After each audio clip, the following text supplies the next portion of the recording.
të Bashkisë së Vlorës, ku sigurisht mbas prezantimit të kandidaturës miratuar nga kryesia e Partisë Socialiste dje në Tiranë për Bruna Mersinin, filluam edhe menjëherë nga organizimi i punës për fushatën për zgjedhjen e kryetarit të Bashkisë Radhës në Bashkinë e Vlorës. Kështu që si shikoni, jemi të gjithë tashmë të ingranuar për një fushat po aq cilësore edhe për të marrë një rezultat nga më të mirët për sa i takon rezultateve të zgjedhjeve vendore. Unë jam shumë i kënaqur me gjithë mobilizimin e strukturës Partisë Socialiste në Bashkinë e Vlorës dhe besoj se do arrijmë të realizojmë gjithë objektivat që tashmë i kemi vënë si nga rezultati, ashtu edhe për nga cilësia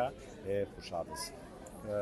Bruna është po aq emocionuar, besoj sa po mori lajmin.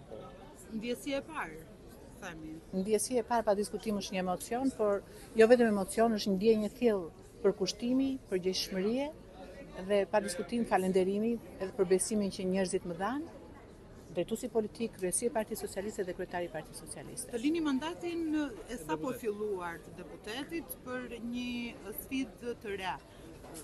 Ju trëm sfida e re.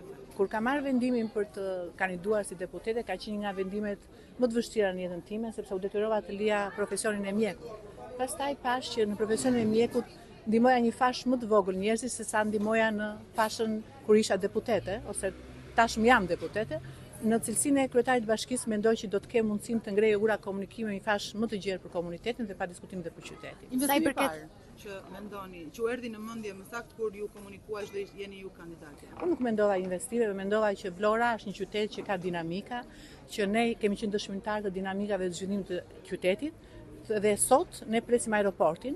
Pra presim që Vlorën ta bëjmë një derë të hapur për Evropën dhe një brend ekonomik, dhe jo vetëm ekonomik, por tashmë dhe industrial, që ky qytet të jetojë, jo vetëm në verë, por të jetë dhe në dimër, një qytet i jetueshëm dhe i gjallërueshëm. E para grua. E para grua. Sa sfiduese është?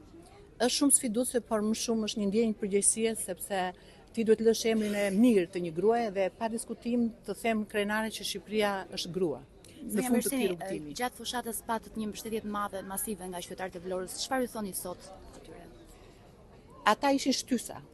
Ata ishin shtysa ditë për ditë kur unë i takova, dorë për dorë kur unë i takova, emocionet dhe besimi që ata më përcollën.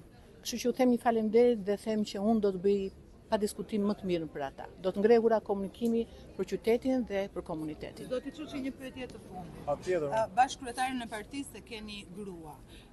Kandidaten për bashkinë e keni grua dhe prefektën e sapo zgjedhur grua. Çfarë po i thoni? Shqipëria është grua. Çfarë po i thoni Vlorës? Vlorës po i them që nuk ka asgjë të paramenduar, është krejt natyrshëm. Ne jemi partia që krijojmë shanse të barabarta. Dhe terreni me shanse të barabarta krijon dhe këtë realitet. Nuk është për shkak të zhgënjimit që jeni pas nga burra deri tani? Jo, s'ka të bëjë fare, ka të bëjë me shanset e barabarta. Faleminderit.